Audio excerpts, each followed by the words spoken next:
I recently made some videos where I was using Embrilliance and drawing with points to make a new design. Another video was simply just showing you how to draw with points. Well, in those videos, I was using the software that I have, and I have all the way through Stitch Artist Level 3.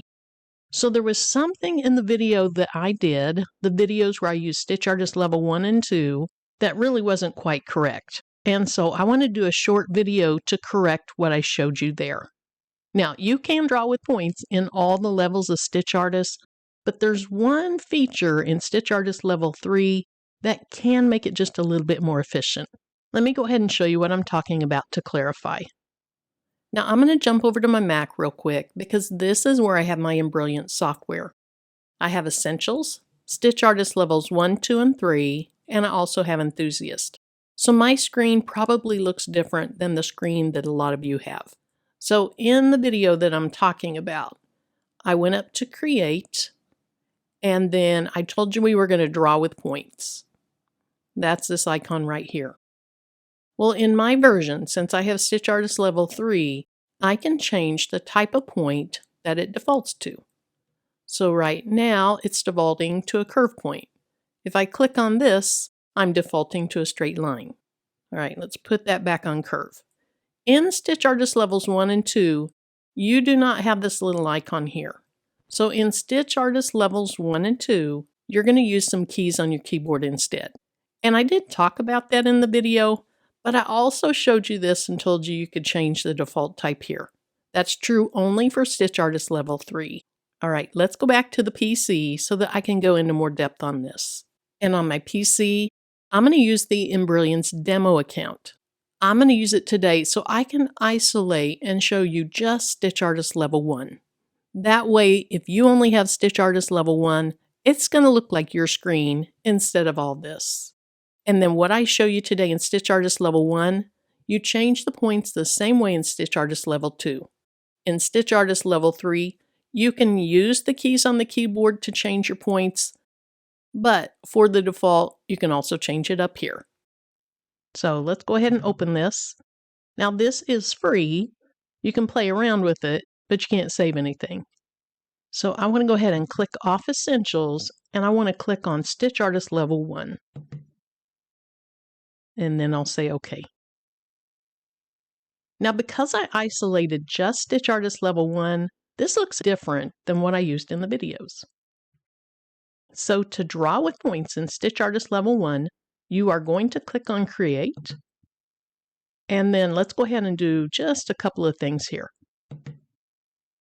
Let me draw a little square. And then separately, let me draw a circle. And this is my first time to use Embrilliance on my PC, so I might not be real smooth with it. My PC just clicks a lot differently than my Mac. Okay, so we're still in the Create function, and right here you have Draw with Points. Let me go ahead and click on that, and then here's what happened. In my video, I also had something up here where you could change the default when you're drawing with points from a curve point to a straight point. And in Stitch Artist Level 1 and 2, that feature isn't available, so you have to just use various clicks. And I'm going to go ahead and walk through that. So in Stitch Artist Level 1 for me, the default is a curve point. So you see the little circle to the bottom and to the right of that little crosshair? That is showing that I would be plotting curve points.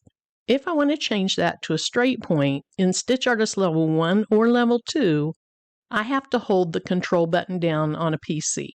Let me go ahead and push Control down and move right up to the corner where I want it. So I'm going to click there. I'm going to keep Control held down. We'll click here, keep Control held down, click here, keep it held down, click here. Then I'm letting up on it, and I'm going to go right up here to this thing that looks like the outline of a tomato. I'll click on that, and that'll close up my shape. All right, so now we have those points there. You go ahead and click back up here and just kind of move those around just a little bit to get them where I want them. I think that's the only one I needed to fix. So now I could go ahead and put stitches on that. I could put a run stitch, I could put a satin border stitch, whatever stitch you want to use. So now in the circle, I'm going to use all curve points. So I go back to drawing with points, and I'm going to click here, here. Now that looks weird, but it's going to change. Here, here, and then again, I'll go right up here to close it up. Now I can go to each of those points, and I can move it around. I can adjust by pulling on the handles.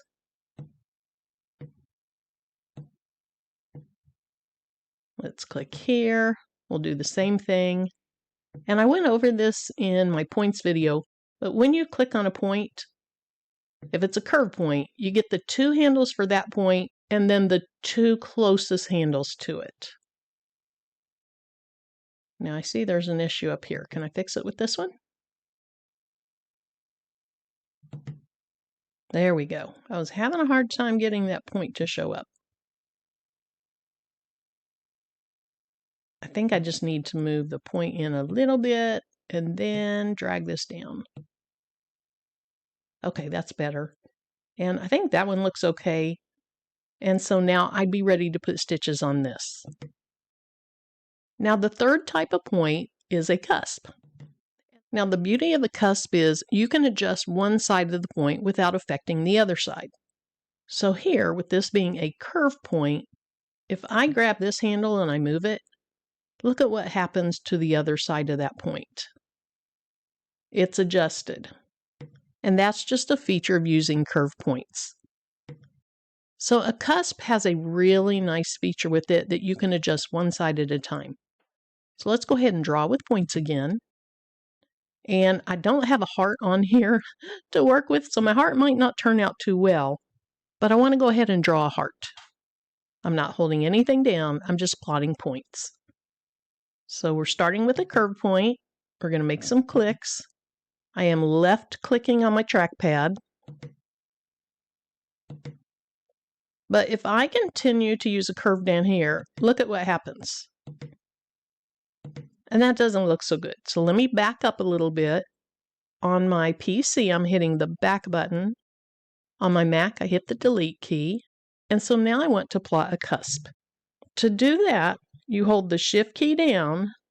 Now notice that circle really didn't change. I have to slightly move these crosshairs for that change to show up. So I'm going to go ahead and plot a point there. Then I'm letting up on the shift key. It doesn't look like I did because there's still a line in that circle. But again, once I move the crosshairs, the little picture turns to really what I'm going to be doing. So, whoops, I got that way too high. So I'm just going to plot some more curve points. And then down here, I'd have the same issue. If I just use curve points, I can't get a really pointed look. You see, it's going to be more of a curve. So let's go back. I'm going to hold the shift key down. I'm going to slightly move the crosshairs, and that line showed up again. So that's indicating that now I'm plotting a cusp. So we'll put it there. I'm going to let up on that shift, and then I can probably just go up here and close in the outline. And then I can go back and adjust what they look like. I am really struggling with this trackpad.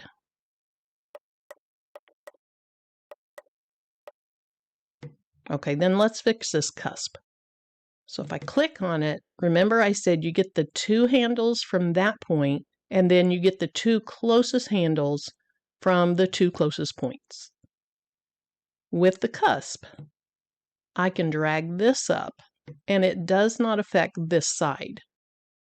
Unlike a curve, if you drag one side, you're affecting the other side. Now, if I want to get that back to the way it was, I hit Control-Z, and that undoes the last step. So at this point, if I like the heart, I'm just playing around here, I could add stitches to it. Now, another thing is, on a PC, to change those point types, you're going to hold down the Control button.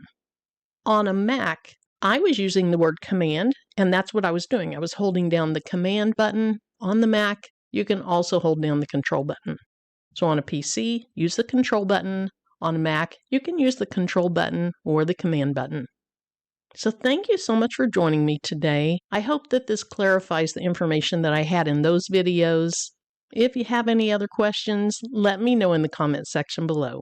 Thanks again for joining me, and I hope you have a great day.